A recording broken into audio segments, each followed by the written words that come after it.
Recording. We'll get started. So I think everybody on this call knows who you are. You're an absolute savage. Came from legend in the door-to-door industry, transitioned to insurance. For Maka, for the new agents on this call, give us a 2-minute rundown of how long you've been here and what you're doing before this. Yeah.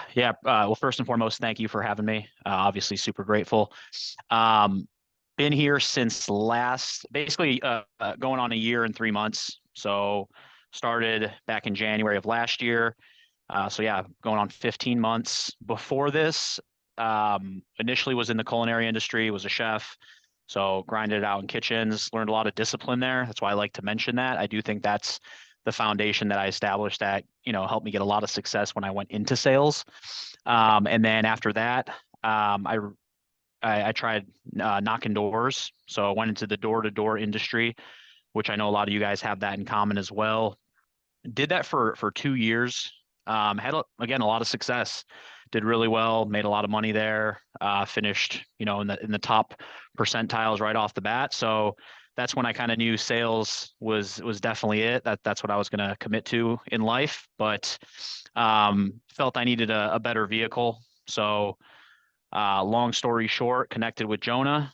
Made it over here. Really looked into this and jumped right in and jumped head first, right? Saw the vehicle, saw what it could bring, saw that there was really no ceiling, right? That was huge. And I just loved everything it improved on from my previous sales vehicle to here, right? Everything from the remote sales, quick pay, helping families with a product that I could really stand behind.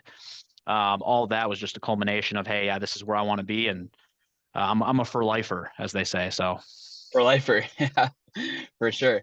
Uh, what was your first 30 days like here in insurance? first 30 days was exciting to say the least. Definitely a lot of anxiety. Um, Coming from a person-to-person physical contact sales vehicle and then switching into something that's, well, actually I was doing in person to start, but having customer interactions over the phone to start was a little bit different. So for me, I I need to be prepared, right? That's where my confidence comes from. I'm the type of person that really just needs to know like everything about something to feel that I have confidence in it. So this was a lot. This was overwhelming compared to like the previous door-to-door job where it was like one product, go knock doors, say hi to people, say you're in their neighborhood, and close them. Here it's like 20 different carriers, bunch of different products. Um, so the part that got me that was tough was kind of just letting go and saying, hey, I don't need to know everything. Just start doing the reps. But that was the best thing for me because soon enough you do 100 presentations and you feel like you've got it figured out sooner than later. But yeah, first 30 days extremely exciting. A lot of anxiety, which is normal, and a lot of learning, just learning, absorbing, just being such a student of the game. Yeah, and I'm glad you're vulnerable. It's cool to see that you're vulnerable and you admitted that because I feel like a lot of people see like, oh, Chris and Malad, like they're just, sales savages. They've been in sales forever. They never struggled. They never had anxiety. They never went through any of this. So that's but ultimately and honestly, like we all had major anxiety getting started and we all felt overwhelmed. And I think a lot of people on this call can attest to that, and we have a lot of new people on this call. So what advice would you have to the new person that feels like, we're getting all these new products, all these new carriers, and I feel overwhelmed and I need to have it together and I need to know all this stuff, but I don't know it and I'm frustrated and then there's even more anxiety. What advice would you have for that person on this call? Like first 30 days. Yeah, for sure. I think first and foremost, just understand it's for me, sales, I mean, life in general, but I think sales is it's such a big part of it is just mindset, right? Like everything we experience on a day to day is biased by how we reflect on it, how we perceive it. So a lot of times it's just having the right mindset, starting your day off properly. But I think also just recognizing that pressure is a privilege, right? Like you should feel that gratitude of, yeah, this is something special. This is a massive opportunity. And if it was going to be easy and I wouldn't feel these types of, emotions on the daily towards it, then it probably wouldn't be worth it. And it probably wouldn't be as great as it is. So I would just say embrace it, embrace the suck, right? Just know that the people that are having the highest level of success in this industry are the ones that are going through the most no's, the ones that are going through the most daily negativity with clients. They're just persevering. They're just brushing it off and they just keep moving. So just have good expectations. Embrace the no's, embrace the good and the bad, because that's all going to benefit you, and just absorb and constantly don't just show up, but apply the knowledge you learn, right? Knowledge itself doesn't do a lot for us unless we're applying it daily and growing on that.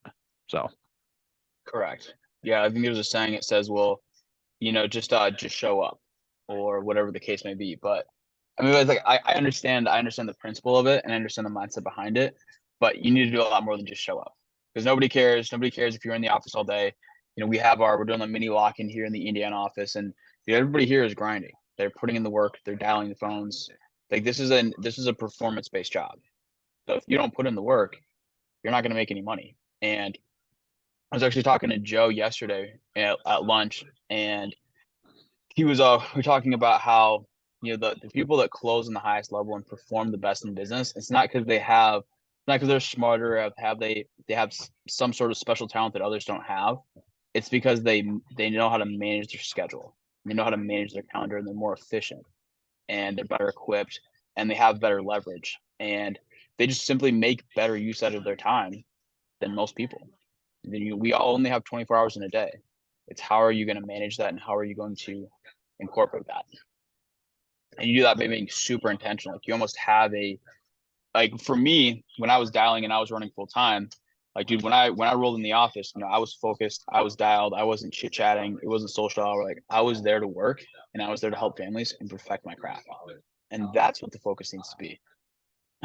So 30 days, first 30 days. So you're feeling overwhelmed. Chris, let me ask you, what level of preparation, like, specifically, would you say an agent needs to have? Because there's a certain level where you need to know the scripts, you need to know the rebuttals, you definitely want to be prepared. Like, you just don't want to jump in just and not know anything. But there's also a point where on the other end of the spectrum, it's you're over prepared, where you feel like, oh, I just need to learn a few more products, or I just need to know the underwriting, and then I'll be ready. And then this happens, and you end up never actually getting started. So what's the perfect middle ground of when an agent actually needs to get going and jump in? yeah, that's that's a great point, right? One of my favorite sayings, what it goes a little something like, um, a student gained is, or a scholar gained is a soldier lost, something like that, where like if you're just constantly studying and trying to get better versus just applying knowledge, you become kind of like the teacher that never actually did it. And then it's tough to actually walk the walk. So action, right? Action is part of that training. So yeah, get yourself some good information to where you feel comfortable with the pitch, where you understand the mechanics of this machine, right? What are we doing? How do we, get a client's undivided attention on the phone?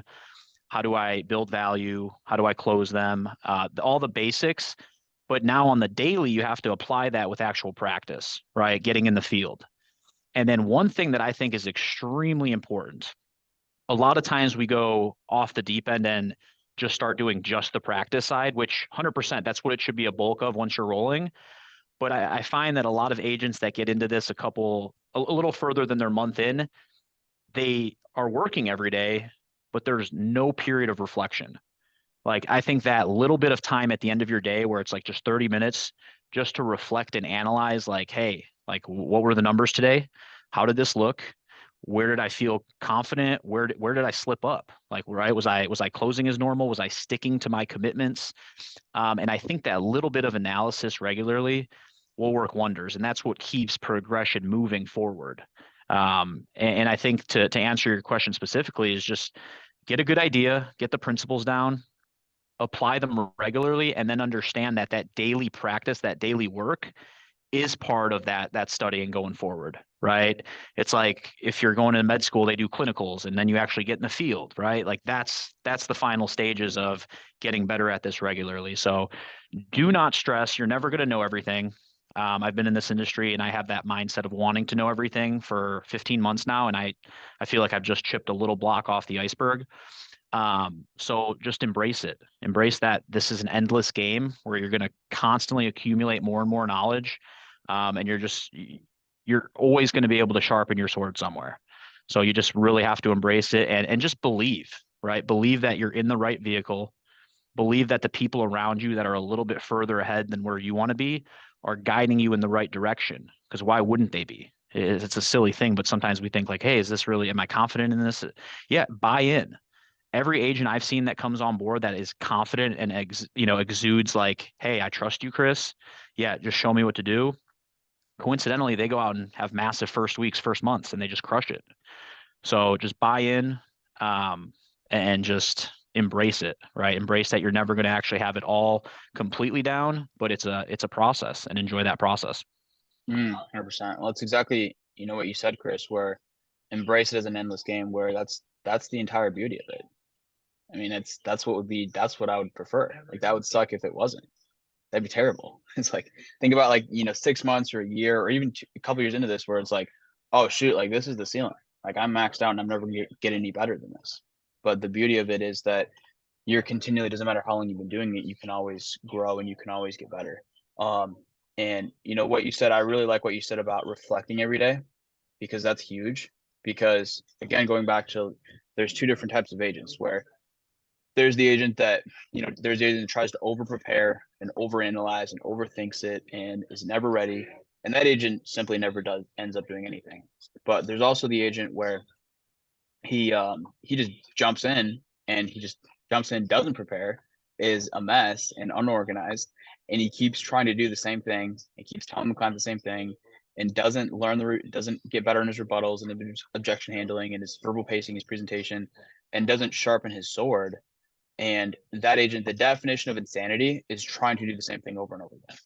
So I think taking, like you said, 10, 15, maybe 20 minutes a day to reflect.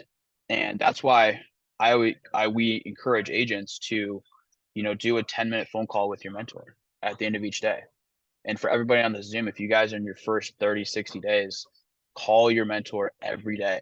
Like with my directs I bring on, I tell them like, hey, like we're gonna be calling. You call me every single day. Doesn't have to be a long phone call. 5-10 minute phone call, and we'll simply run through how many dials you made, how many presentations you made, people you got on the phone, how your day went, and what you can improve on. And if you do that every day, small incremental increases make a huge difference over a few weeks or a few months. Let me ask you, Chris, how important would you say is tracking your numbers? Not just on a daily basis, but making sure you're tracking them on a weekly and monthly basis, but doing it every single day consistently.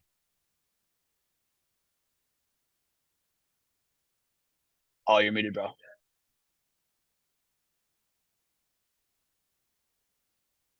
Yeah, so that's easily one of the most important things you can and should be doing, and not just as a new agent. I mean, just it's just part of the game, right? It's hey, if you're not Sure. tracking your numbers and you're serious about this, I mean that's an oxymoron right there. You can't actually be serious about trying to get good at this if you're not doing that to some level, because that's literally the roadmap of, hey, where am I doing well? Where am I struggling? Where can I improve? If you don't have your numbers down, I mean, that's literally how we solve. It's a sales funnel, right? How many contacts daily? How many, um, leads am I talking to? How many presentations am I booking? How many presentations am I going through? How many closes? How many, no's? So if you don't have those numbers down to a T, I mean, that's half the battle right there. And especially when you're talking to your upline or your managers, having that information makes it so much easier to diagnose where the assistance is needed, right? Where we need to work on things. If you don't have that, then it's basically, I mean, we don't know, we really don't know where the issue is. So that's a non-negotiable, as I call it. You got to be tracking your numbers. What would you say to the agent where I'm just like, let's say, Chris, I'm a new agent, you're my mentor. I'm just like, well, dude, I'm just, I'm working super hard. I'm just making as many dials as I can and doing my best every appointment. I'm just working so hard I don't have time to track my numbers. What would you say to me? Oh yeah, I'd say I get it. I see you grinding out there for sure. But we have to make time for that, right? That again, that's a non-negotiable. So let's walk through it, right? I would literally just like we walk through, a client schedule. Um, you know, what does your workstation look like, right? Because I think that's step one with a lot of agents is like organizing how you work to make it super easy, right? Having your sheet here, having your presentation, your inventory sheets here, so that you can really work efficiently without wasting any time in between, right? And then I would break down numbers and I would find the time for them, right? I wouldn't say, hey, you've got time. I would literally find the time with them, walk them through it, and show, hey, you're calling this many people. You're wasting this much time in between calls. And just show them like, hey, I get it. Like I know it feels like you're strapped on it.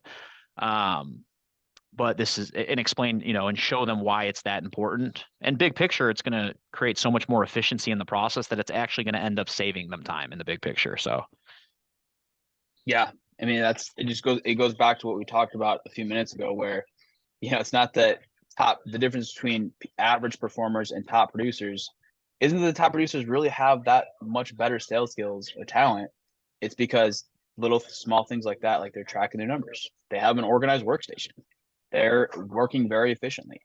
And when you can do that, even let's say, even if I was worse at sales, the guy that's super dialed and super efficient and making the most out of his time, he will easily every time he'll beat the guy that has an account every single time, guaranteed. Okay.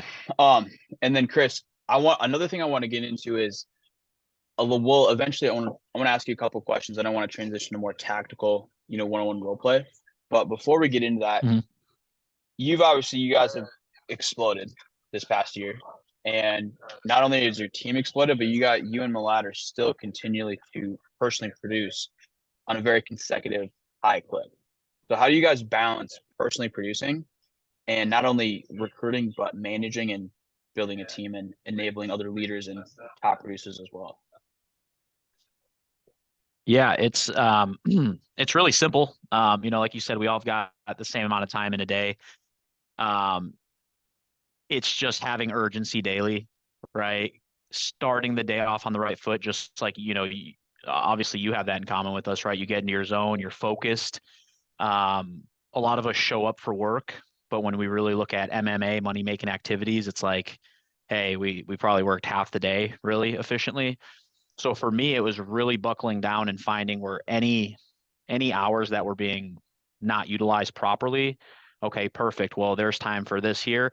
The idea of organizing it perfectly, it's tough when you have a lot of agents reaching out because you want to be there at every wake and moment. Anytime anybody calls, right? I can't predict when this guy's going to call me with questions or when this person's going to call me with stuff. So for me, it's really, hey, just from 8 a.m. to, whether it be 8 p.m., 7 p.m. to when I'm going to finish, like it's go time, right? Like I'm right off the foot. I'm reaching out to clients immediately because I know, hey, if I've got time to start that now, perfect. I'm gonna start, work, trying to close deals. And then I always have a good chunk of time where I know agents are going to be reaching out. And then to the extent of where I'm able to organize it, like recruiting calls and things like that, I always, always, always structure those and schedule those in times when I know client contact is not as aggressive or when client, like your downtime hours. I even if they're like first touch contact recruiting calls and stuff like that, I'll even take those when I'm maybe doing like light cardio just to multitask. But times where I know um, closing's probably not going to be as effective because clients aren't really we So have those hours of the day where we kind of know it's a lull. what times would you say those Go are? ahead. The low hours with clients? I mean, I think in virtual sales it's changed a little bit, but for me, I dial a lot of East Coast. So I'm on Central Time. So like once I'm starting to hit 6:37, it's already 8 o'clock over there. So I usually like to do it around then when I know it's kind of um it's those later hours. And that's also when I designate any callbacks as well. I've already tried to reach out to certain clients. I'll try them again then, but I usually don't like to make any first contact with clients that late. I always start in the morning. So yeah, usually around the end of the day. Maybe an hour here and there, like lunch, right? A little after lunch. We know there's a little gap there as well. But for the most part, it's just, hey, it's go time. Get on the live dials, make sure we're there for agents, and just be available all day, every day. Um, the primary focus is being a resource for your team, right? That's for me, it's them first. Like even if I have an appointment, like I always want to make sure that they're getting the resources they need because I know I can work around being late to an appointment. I can work around rescheduling. Whereas for them, that urgency, it could be the difference between them closing or whatever it is, because they might not have that skill set to really work around that kind of stuff. So agency first always, and then always squeeze in any of my personal production in any gaps I can. But you just have to be you have to have urgency. You have to be on a motor, just go, go, go. We work for ourselves here. So a lot of people kind of just show up and think it's just like, hey, move at any pace. But no, you have to work with a purpose. You have to be intentional and treat this like it is the opportunity that it is, because that urgency is what makes the difference, not only in closing clients, but also just getting a lot more done daily. Yeah. So you're saying what's allowed you to move optimally and efficiently is blocking out your schedule and mapping it out and certain times of the day you're doing certain activities. Got Yeah, it. absolutely. And I'm assuming as well, I don't know I have no idea what your schedule is like, but I'm assuming you probably do relatively the same exact thing at the same exact time for the most part every day. Would that be Oh accurate yeah. or would I be wrong? Yeah. Which No, 100%. Whether it's working to even just my daily, personal activities, it's pretty consistent. Yeah. yeah, for me that's what really changed the game. Where I mean, I have my calendar mapped out, and each day is a little bit different based on certain times and what I have going on. But for the most part, I would say to like 75-80% to a degree, I am doing the same exact activities, the same exact tasks, eating at the same exact time, working out at the same time, reading at the same time, to a certain level I can control every single time, every day. And I think for me, that's what really changed the game, and that's what allowed me to run efficiently and optimally is doing the same thing. Because dude, if you don't have a schedule, like your life's a mess, and that's the definition of anxiety in my mind. Yeah, and Jonah, I really like the comment you made there, to a degree, right? We set our schedule and count on it being consistent, but also being flexible enough to bend where you need to. Because as a business owner, especially, Yes, you're blowing up, you're scaling, like everything's not going to be perfect every day. So not like allowing that to cripple you and just being a slave to the habits, knowing, hey, if I got to work around this, I got to bend. Especially when you have as many agents, I'm sure, calling you, reaching out, saying, hey, let's do role plays. Hey, can you listen to this? So I think that's massive, is setting up the structure, but knowing that it is extremely flexible and it's going to vary every day. So 100%. Where did you learn to move with a sense of urgency? yeah, so that definitely brings me back to the cooking days. In kitchens, you will get smoked. Like it is not just that, but the organization too. We call it mise en place in a kitchen when you're working at like Michelin level kitchens. Like you have your station that has everything firing on it. So like your towel's in the same spot, your salt's in the same spot. Like it's literally muscle memory. And if you're not moving at a million miles a minute, like you're just gonna get circles ran around you. Wow. I'm sure developing that skill set and applying that here, I'm sure like it's the perfect transition from being a chef to this. So that's interesting. I've never been a chef, but I can imagine. Cool. Well, and also I wanna bring up another thing where you talk about having, building a business and, having a lot of agents call you and, having the flex and the having to, be flexible with your schedule and, move as different things come up because we can both attest to that. And it was Joe made a very interesting in the training yesterday. Joe made a great comment where someone asked him, they said, should everyone try and recruit and build a team? Which is a great question. And Joe said, no, you shouldn't. He said, if you're going to recruit and if you're going to build a team, he said, you have to care about people. You have to love people. And whenever an agent gives you a call, whenever an agent calls you, is it like, oh, John's calling me? Or is it like, dude, yes, like so and so's calling me. Heck yeah. Like every time Maka gives me a call, I answer the phone. I'm like, Chris, what's up, bro? or Maka. Like I'm always excited. I'm always excited. I'm in a good mood and I'm happy and to talk to Chris. So I know like Chris is a beast and he's we feed off that energy and it's and I love working with people that work hard and want to build something great. And the only time I'm ever discouraged when agents calling me is if an agent's calling me to complain. Like if that we all have that agent that calls and complains, and if you're doing that, like nobody's gonna want to answer your phone call. But I don't think we really have almost anybody like that a part of our group now. And it's and that's something I remind myself of every day. Was like no matter how tired I am, or know how many phone calls I have to take, or how many phone calls I have to get back to in return. It's just you always want to be excited and happy to talk to your agents and really breathe life into them because your agents are the ones that are looking to you for the support, the mentorship, and whatever else it may be. So I think just not only being available for your agents, but also just truly caring for them and wanting to put them in a good position is huge in any leadership type of role. But Yeah. If you don't, yeah, mind if I, unless you had something, a 100%. question there.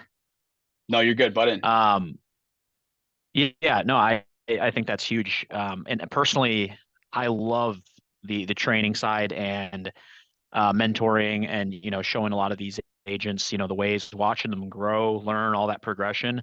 Um, that's something that I was the youngest of four, so I never like had a little brother. So to me, it's kind of that mentorship is just I love it. Um, and the comment you made where you do have to care, that's huge. That's really what it's all about. If you're doing this for just personal intentions and just the financial side of it, like that's going to get old. That's going to wither away. You have to have a deeper why. You have to really embrace it. Um, so I think that's extremely powerful. I like how Joe answered that too, because people think like, hey, can I just start recruiting? Because they think they see like dollar signs, and it's just like, no, like yeah, that's not really how it goes. Like if you don't really love it and you don't really have that passion to want to develop agents and people to kind of do what you're doing and show them the way, it's going to be a tough ride for sure. So yeah, just definitely wanted to put that out there. Yeah. 100%, bro. And I feel like I don't know. I fell into this boat as well. Like the way I saw building an agency is like, oh, just gonna recruit a bunch of people and build this massive team and making all this money. It's gonna be awesome. And that's not at all how it is. It's I don't people don't realize. At least I didn't. At least building an agency is a lot of work. And there's a lot of fires and there's a lot of things you got to put out. And I love it. I love it every single day. And I spring out of bed and I'm excited to get to the office and I'm energized. But I never realized, what it really took to build a leadership team. And there's fires here and there's fires there. And like some days it's like, man, dude, I wish I could just go back to running business back in the day when it was simple. But it's a good kind of stress Right. to have. Yeah. So The anyway, the the the great Ronnie Coleman, right? Everybody want to be a bodybuilder. Nobody want to lift no heavy ass weights, right? It's the same thing in business. Everybody wants to be the boss, but when it comes down to doing the boss stuff behind the scenes, it's more than you thought. And one last thing, actually, I was trying to think of what I wanted to say with with agents obviously coming to you and sometimes having negativity or complaining. I I embrace that. Like I want to coach them on because I was brought up in a way that I'd say there was a lot of negativity with like my like my dad or whatever, just like the way his mindset was, and it's like it was mm, something that I had to kind of grow out of myself, and understand like, hey, mindset's everything, right? You control your your destiny, and the way that you control that lens and look at things from a grateful perspective, glass half full. That is something that's learned. So I actually embrace that because I love it's a lot of times it's people that haven't been in sales yet that will exude some of that kind of complaining or just associate negativity what's going on, and it's like, hey, like no, that's not how you should look at this, and just show them the gratitude lens and seeing that progression then go from an agent that was calling you complaining to then 3 4 5 weeks down the road, maybe a couple months down the road now calling, and just explaining things from such a positive lens and seeing their numbers and just their overall like mental well-being exemplify the change in their perspective. That's huge, and I think we see that a lot in this industry for sure. Yeah. And I've definitely, I mean, I can test that in my life where I've had that victim mindset and I've had a very negative mindset in the past. And I know you have as well, Chris. What for you, what made the switch from, having a negative mindset and thinking negatively to having the mindset that you have now? How'd you make that switch? Yeah, that's it's definitely not just a overnight thing. Um, it's yeah, I think it's still something to this day. You have to be intentional about it. And I think that was a concept that I struggled to grasp initially was like you have to force like the positive like the not force, but you have to shine the attention to the good, right? You have to, way more prone to think negatively, right? Society blasts us with negativity daily on the news and everything. Our brains are, 5 times more likely to have negative thoughts. We have 5 times more negative thoughts on a daily basis. So that means you're 5 times more likely to put attention towards a negative thought. So you have to be super intentional about your headspace, right? It's a hard drive. So I think just really, you know, finding the identity, your who you are, what you want in life, right? Getting a clear picture of what your goals are, just mentally staying organized.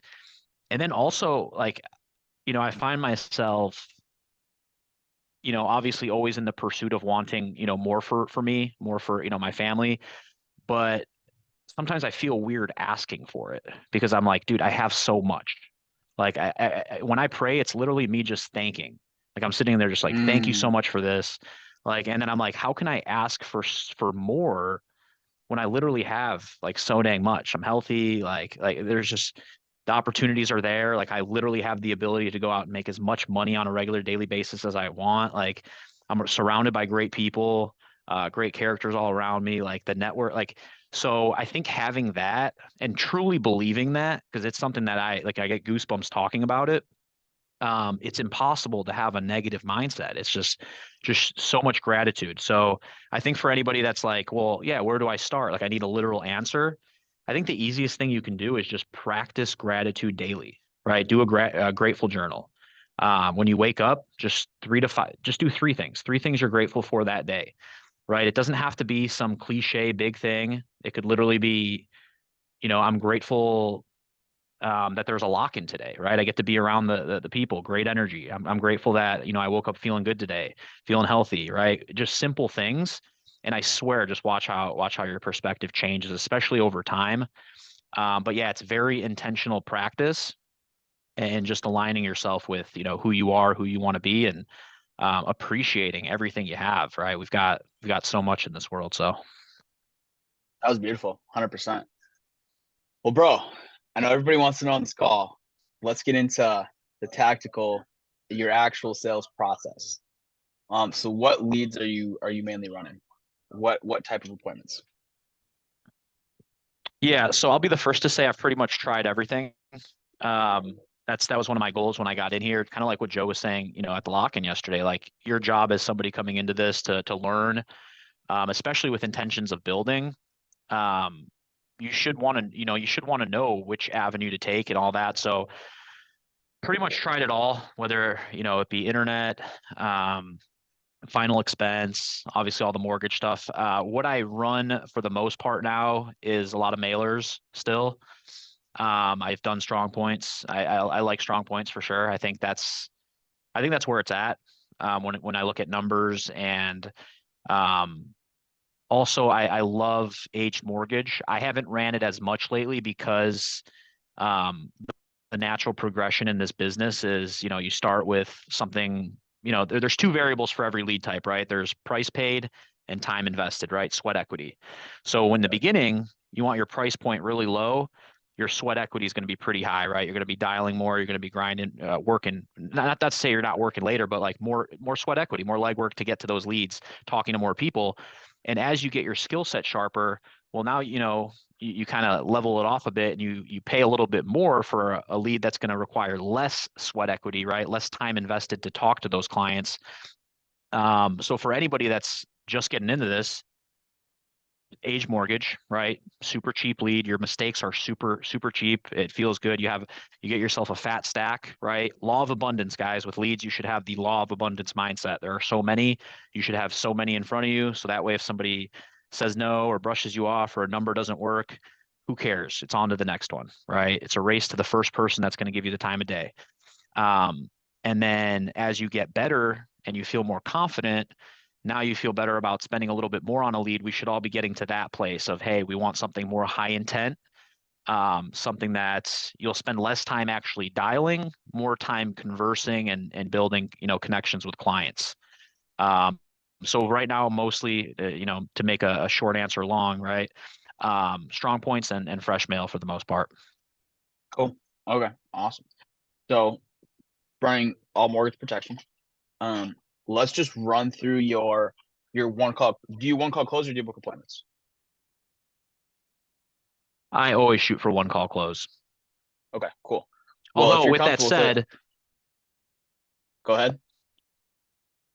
no, I was just gonna say, I think that's the way to go for just like anybody who's like, well, which way should I go, right? Like as a new agent, always take the shot at the one call, but don't Always. stress if it's not going to happen right there, right? Don't blow the lead by being too much pressure right there in that moment. If they're like really like if they're you hear a baby like screaming and they're at like the grocery store, like don't just make it happen because they might listen to the presentation, but they're in no place to actually make that decision if they tried to tell you numerous times like, hey, it's not a good time. Obviously give it a shot, but I guess my point is I think there is value in the booking appointments as well, aside from it's more premeditated.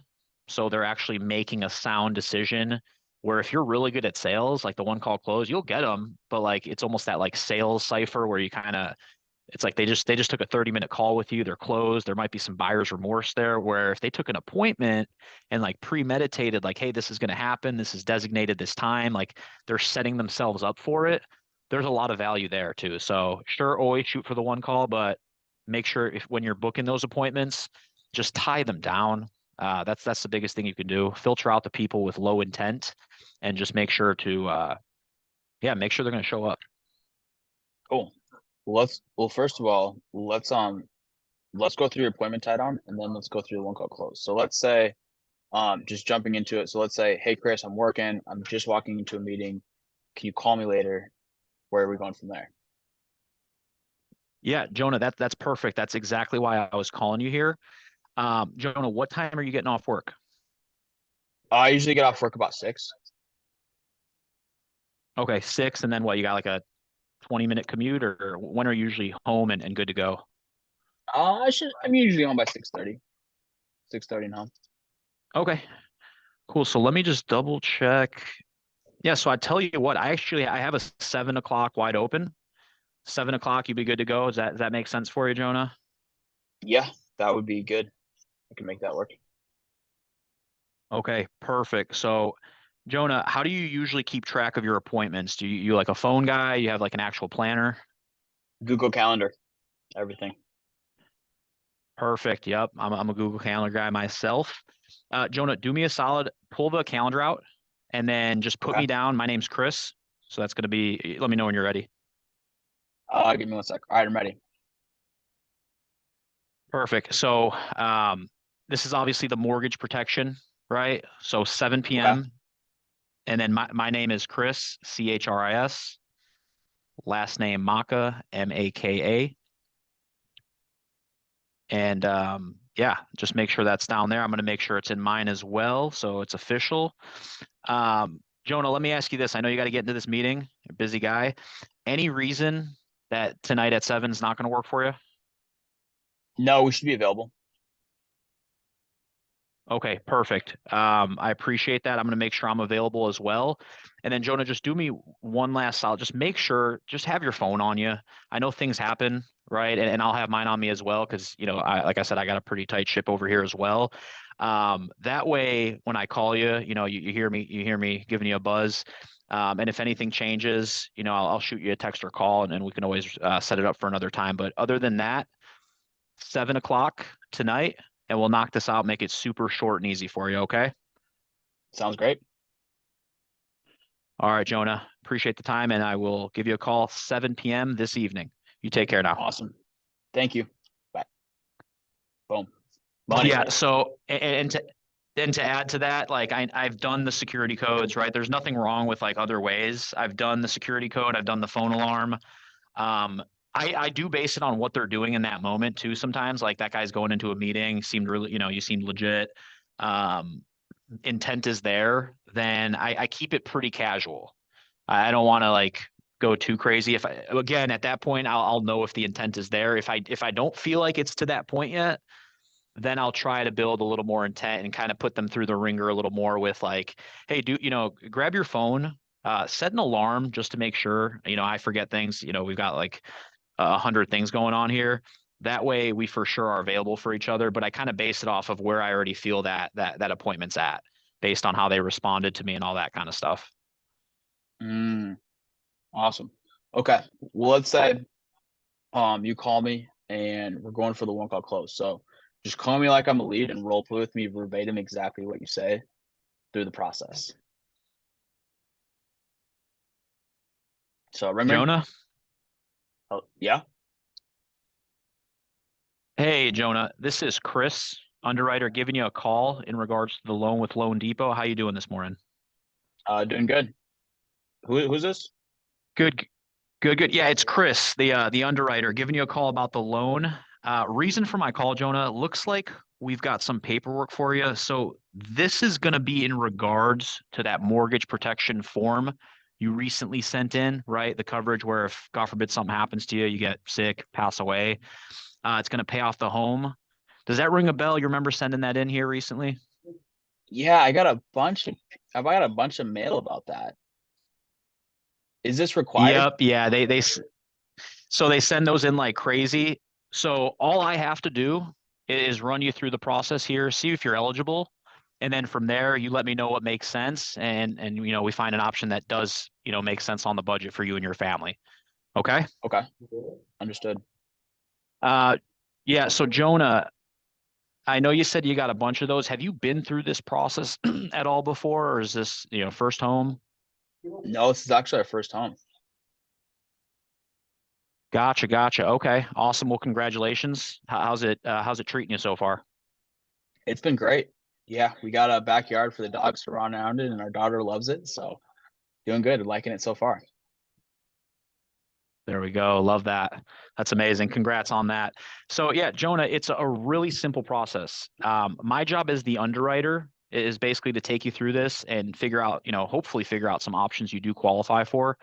So the process, no physical exams, nothing like that. We basically go through a couple health questions. From there, that's just going to give me a good idea of what you might qualify for. And then we'll touch on, just some financial questions, some of the mortgage information. Um, Basically, from there, what I'll do, I work with all the A-rated carriers across the state here. So I'll be able to find you, the best option available. And what that means is best price point and also the product that has the most benefits attached. Okay. Once we kind of have that idea of where you're at on health and everything, I'll basically draw you up the three best options. You tell me what makes sense, what's comfortable, what's affordable. And then most importantly, we are going to submit a request for coverage. Okay. Because this is something that we have to get approved for first before we can say, hey, yeah, I do want to buy that. Does that all make sense? Okay, understood. All right, Jonah, grab a pen and paper. Let me know when you're ready and we'll get this knocked out for you. Ready? I got one ready. All right. So, Jonah, first things first, let me just verify birthday is January 1st, 1991. Yes. All right. And then I've got you over there on 123 Main Street. Does that sound about right? Yes, that's correct. Okay. And then the mortgage amount, right around 250,000. Yep. I'm right at 250. Okay, cool. So all that information checks out. So Jonah, we'll go right into the health questions here. First and foremost, let me ask you, is this something you were looking into for just you yourself, or do you have like a spouse as well that you wanted to make sure gets protected? Well, I do have a spouse. Yes. So how does that work exactly? I think looking to make sure she's protected. Yeah, so basically we'll run through your side first, and then we'll get you all taken care of, and then we can look into options for her as well. That's no problem. So we'll start with you, Jonah. What is your height and your weight? It's 5'6", 155. Okay. Have you used any nicotine or tobacco in the last 2 years? Just cigars. Does that count? How often? Of Just once a month with the boys. If it's a special occasion. course, man. Got to have the Stokes. Gotcha. Yeah, that shouldn't be too big of a deal. I know we have some options available that kind of they don't really count that. So yeah, we'll definitely look into those for you. And then Jonah, any prescriptions on record for you here? No, no prescriptions. Well, I was prescribed lisinopril. Uh, Doctor said I had blood pressure. I don't take it. Does that matter? Well, let me put it this way. They're really just going to see what's on record. So as far as not taking it, I mean, that's they don't really see that part of it. So they're just going to see, hey, he's got lisinopril. How long ago was that when you were prescribed? Oh man, that was probably about 2 or 3 years ago now. Gotcha. Okay. And I mean, have you kept track at all, like how your high blood pressure is doing? Oh man, just had to decrease the sodium intake and quit eating fried food and got it right back on track. There you go. Yeah, pretty standard stuff, right? Yep, yep. Okay. So just the lisinopril. Anything else? I mean, even if you're not taking it, anything else coming up? I think I was prescribed hydrochlorothiazide a while back. Sure. Yeah, and that's going to be in regards to the high blood pressure as well, right? Yep. Yeah. Okay, got it. Um, and are you taking that one? Adding more. No, so I stopped both of them. Gotcha, gotcha. Okay, got it. And then any other meds? No, that's it. Okay. Um, aside from the medications, Jonah, I know you're a young guy, pretty healthy, good build. Have you had any history of like any heart issues, and any cancer or anything like that? I had I actually had cancer about 5 years ago, but it was removed. It was just on Got just it. on my nose here, the little skin cancer. Okay, got it. So like basal cell. I think so. I think that's what it was. Yeah. Okay.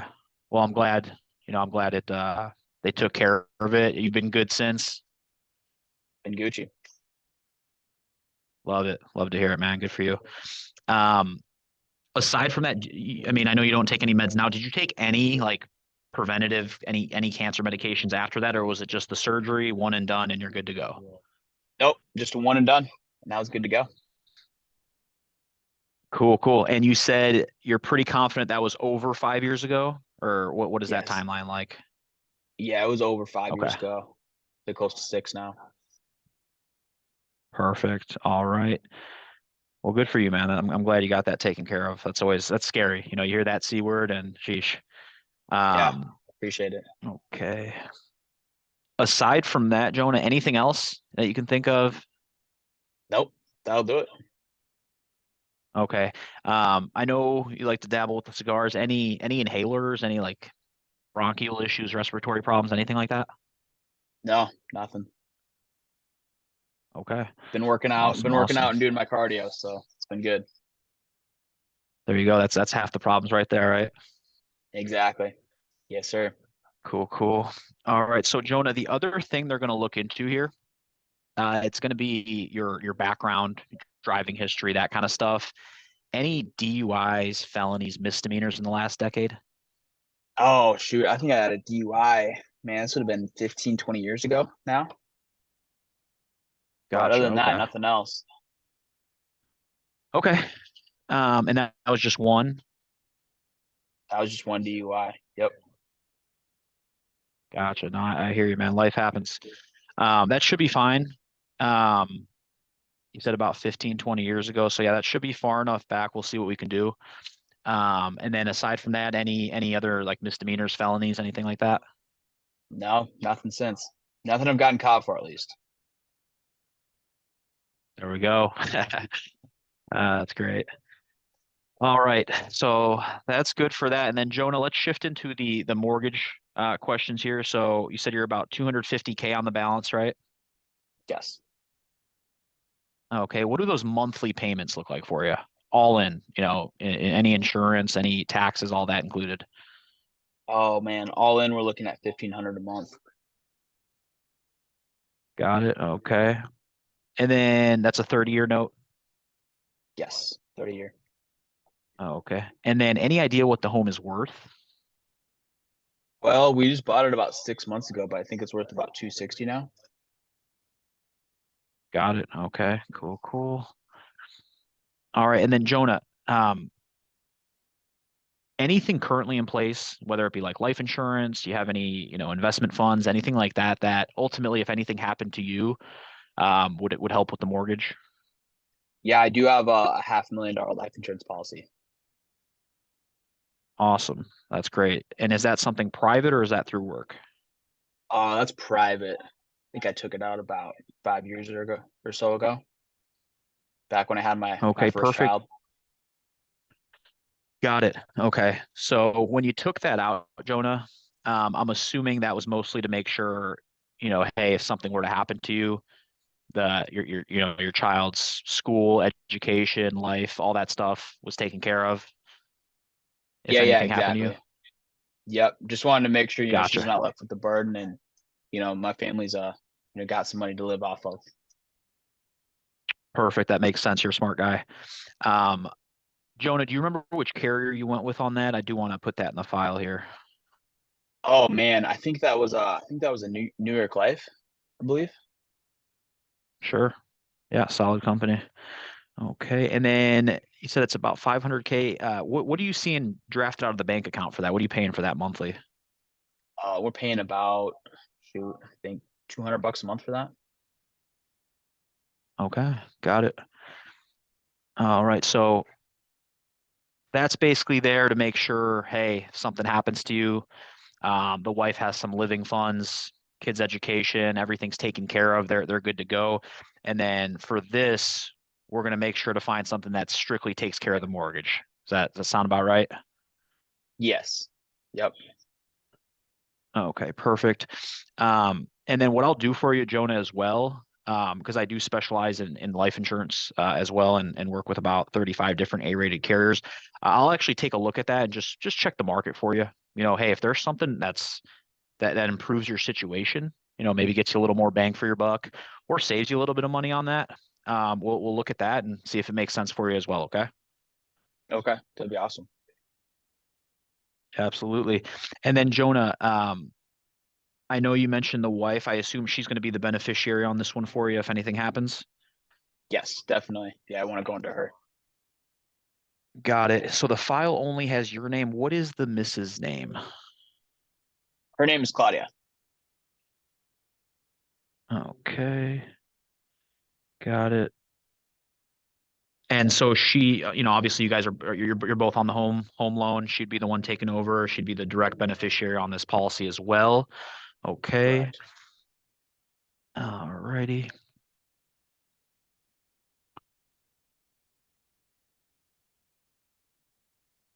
All right. So Jonah,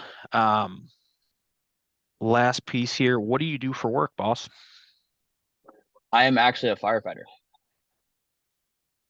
Oh, nice. Appreciate all that you do, man. That's got to be a tough gig. Well, thank you. Yeah, Yeah, definitely what a like rewarding what job city? though. Yeah, absolutely. I Definitely a can I can rewarding imagine. job. What city? 100%. What city are you doing that in? Here in Chicago, Illinois. Nice. Okay, I've got a good buddy out there doing the same thing. I'm sure there's a ton of different firehouses, but yeah, you guys are rock stars. Appreciate all that. Thank you. Jonah, what does just a typical month of income look like for you? Um, I would say Typical month of income, usually it depends on how many hours I get, but usually about 4,500 at the firehouse. Got it. Okay. Solid. And then Joan, I know that's obviously a job that, you're putting your life on the line regularly. So based on everything, we do have products that not only would they make sure your family's taken care of if you were to, pass away, but they'll also pay out if you were to get any sort of chronic illness, critical illness, terminal illness, disability. Um, so we'll make sure to find some of those options for you here as well. Just obviously, qualifying, permitting. But Jonah, that's pretty much what I need on my end. Give me about a moment here. I'm going to draw up some options. Um, and then from there, um, yeah, draw up options. Okay. And then go over numbers. Yeah. Sounds great.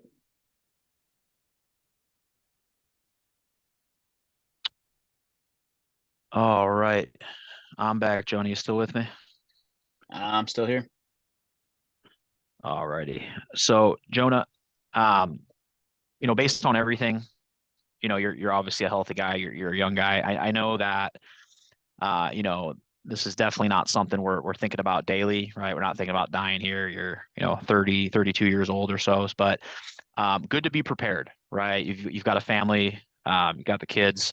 So the good news is just based on the quick glimpse of your health and the information you gave me, you should qualify for, the top tier products, right? So what does that mean for you? Basically, the way this works, these companies reward you for healthy habits, good lifestyle, um, and you ultimately get, the better prices on the market as well as those better benefits we were talking about. So, Okay. drawn up a couple options for you. Um, what these are going to do. So, you've got that pen and paper handy. I do. Yes. Okay, perfect. So, option one, that's going to be for the full mortgage amount, that full 250,000, and that's going to be for that 30 years. Okay. That one runs 120 bucks a month. Okay. Okay. Got it. Option two, this is going to be for 75% of the mortgage, right? So this is going to cover about 200K for the full 30 years. That one runs 100. Okay. And then option three, that's going to be for the half of the mortgage, right? That way, if, God forbid anything happens, your wife at least has that half taken care of. That one is going to run 88 bucks a month. Okay. Got it. Now, Jonah, each of these options, like I said, is not only going to pay out if you were to, pass away, but each of these also include a full catalog of those living benefits, right? So that's going to cover you if you were to get any sort of chronic illness, critical illness, terminal illness, basically anything that keeps you from performing, your life activities. Uh, it's also going to pay out up to 100%. So that way you're covered on all angles. Like I said, I know death is not what you're thinking about on a daily basis, but we never know when some sort of incident with our health is right around the corner. And with the mortgage protection, a majority of any issues with delinquencies, forfeitures, people not being able to make their payments, it's not usually due to death. It's more often than not, about 95% of the time, it's due to unforeseen medical events and the costs associated with those medical events. So, Jonah, looking at those three options, I'm big on budget, right? If it makes you think twice about it, it's usually probably a little bit too much. Which one of those, if we didn't have to, think about getting approved today, which one of those makes the most sense for you and your situation and your budget? Oh man. I really want to go with the full mortgage option, but let me check with my wife and call you back. Can I call you back on Monday? Yeah, absolutely, Jonah. Um, in fact, all we have to do today, so I obviously want you and the wife to talk about it. This is something that's really important. I want you both on the same page. All we have to do today, like I was saying earlier, is submit that request for coverage, right? This isn't something that we can just say, hey, I want that one. We have to get approved first. And that way, once we submit that, the company's going to think about it. They're going to kind of take 2 or 3 days, pretty much till Monday, to decide if they want to approve you or not. And that's perfect. You talk to the wife, you guys figure out which option makes the most sense. And then that way you're approved and you could pick on which one does sound right for you guys. So again, all we're deciding today is yes, I do want to make sure my family's protected. As far as which option we go with, that's something we can change and move around here for the next 30 days. So based on Oh that, which wow. one do you want to start with, Jonah? You know, let's start with the half mortgage, and then if I decide I want to bump it up, can I call you? And can we? You said we can increase it. Yeah, absolutely. So you give me a call and we'll knock it out for you. But you feel Okay. pretty good about that 88 a month? Yeah, I know I can do that one. Yep. Perfect. All right, Jonah, I'm going to start that request on my end. I know you haven't been through this process before, but it's a pretty straightforward setup. You know, these companies are very, very strict. They're just going to want to make sure you are indeed Jonah Lewis. So we'll grab driver's license whenever you're ready, and then we'll go from there. Okay. I got my driver's license here. All right, I'm ready when you are. Alrighty. That what do you need for my driver's license? Yeah, just the number. Oh, just the number. Okay. So the number is JL 457 963. Perfect. And then Jonah, you're over at 123 Main Street, got your height and your Yep. weight, this and that. I'll usually verify a couple things just to like soft get them on the yes ladder. And then I'll be like, all right, so Jonah, as I was saying earlier, there's no physical exams required. The main thing that they're going to look at to verify your health history, that's going to be the MIB report, your Medical Information Bureau. It's pretty standard stuff. The way that they link that to you is going to be through your social. I'll grab that when you're ready. Ready. I'm ready. So that social is All gonna right. be 503 20 9738. Got it. Okay. And then go right to banking then, or I basically just go Yeah. through the app here. Yeah. So go through the Um, app. I mean, that's pretty self-explanatory. How do you ask for the banking? yeah, so I'll usually I'll usually hit them with because they've been on the phone for a good chunk of time at this point. So I'll be like kind of hit them with a little good news, like, all right, we're pretty much wrapping up here. Last part is going to be that payment authorization. So, Jonah, first and foremost, they just want to make sure there's no prior insurance fraud or any illegal activity associated with you or your accounts. And then obviously, this will be the account that does fund the policy moving forward. Who do you do your banking with? Wells Fargo. Okay. And that's an account you opened here in Chicago? Yes. All right. So, Jonah, they're actually already in our system, auto generated that routing number. I do want to verify it with you whenever you're ready. Okay, I'm ready. All right, I've got 111 900 017. Yep, that's correct. All right, and then I'll grab that account number when you're ready. All right, that account number is 109834976. Okay. I'll always run that back. You have to double check the account number. Last thing you want to do is have to call or even have them repeat it. That way, if they did give you a false number and it's not consistent, you kind of catch them right there. Yeah, Um, always have them repeat it 100%. yeah, always have them repeat it. Okay, perfect. All right, Jonah, you're able to get an email while we're on the phone here. I'm going to shoot that over. Yes. Okay. And then um,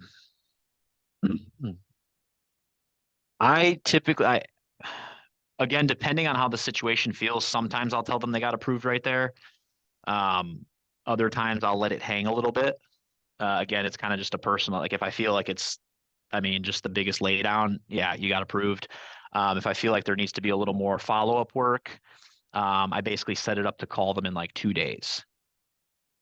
So, Mm, all right, perfect. Jonah, I was able to submit that on our end. You've got that pen and paper ready, right? I do, yes.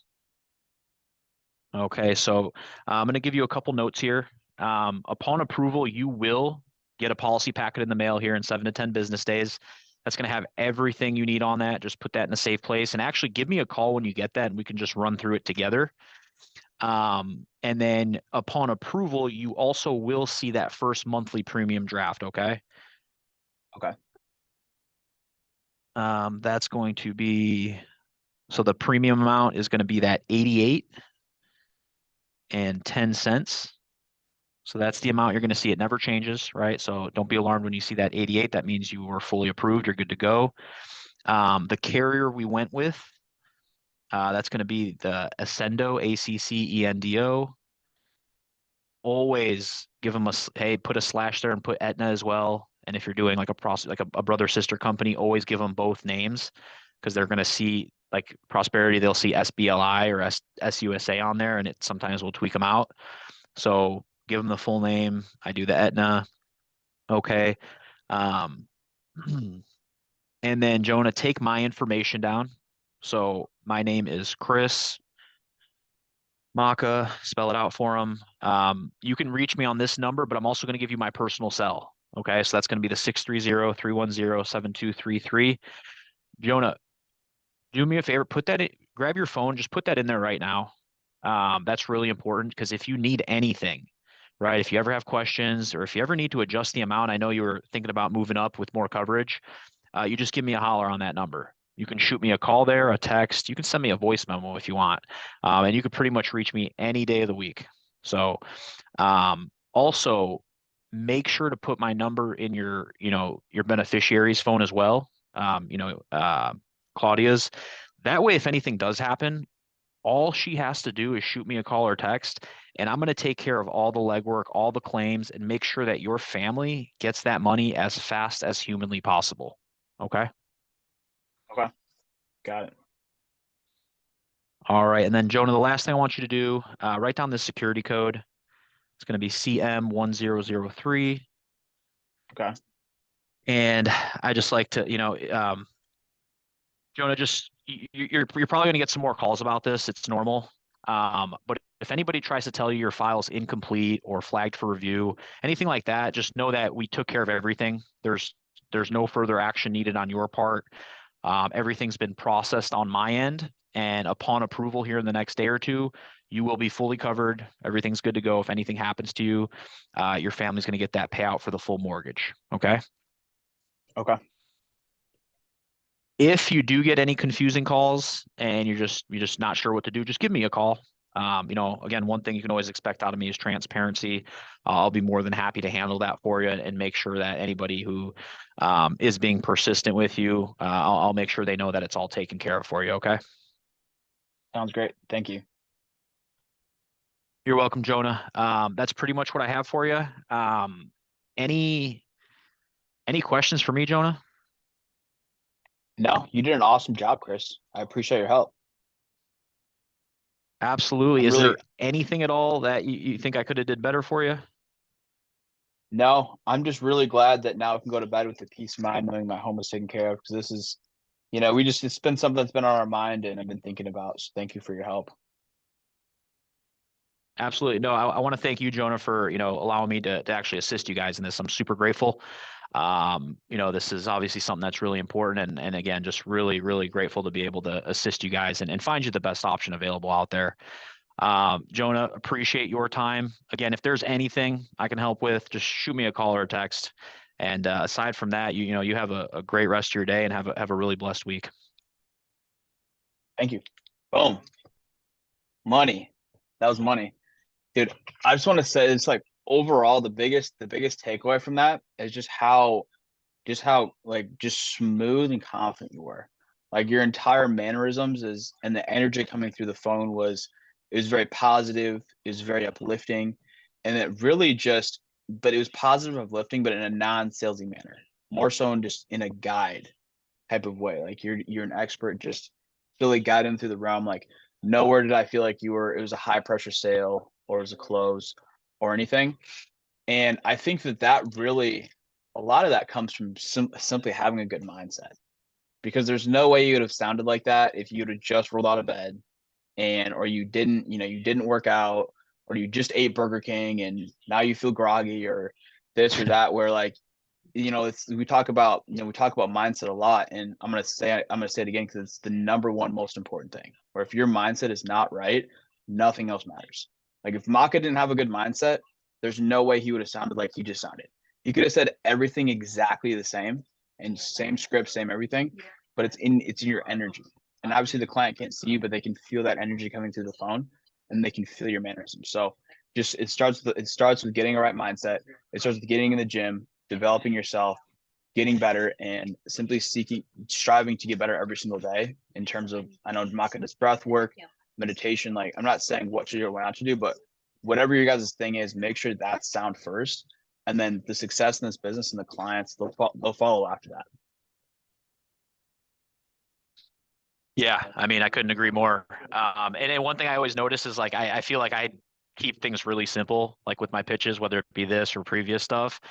And again, it's how you say it, right? It's not about having these special words and crazy track words and different phrases. It's simply just really emphasizing and caring for the client and make sure that you're listening to them and trying to help them, right? That's the core of it. You don't need any special crazy sauce. Just genuinely try to help them and care for them, and it makes it really freaking easy to sound genuine. Bro, like an agent asked me not too long ago. They're like, yeah, so I got the script, but what do you say? I'm talking like, what's your? I'm like, I say exactly what's on the script. What do you mean? He's like, yeah, but like I know you got some special sauce, right? You got a little, like, I'm like, brother, I say exactly what's on the script. And then we just went through your entire in-home, and you just said the last 20 minutes was exactly what was on the script. So it's just, again, we say it 1,000 times. It's all in how you say it and all in the delivery. So cool. Well, we're running over on time, but Maka, I appreciate you, bro. That was a killer team call, and we will talk very soon, guys. Let's all crush it.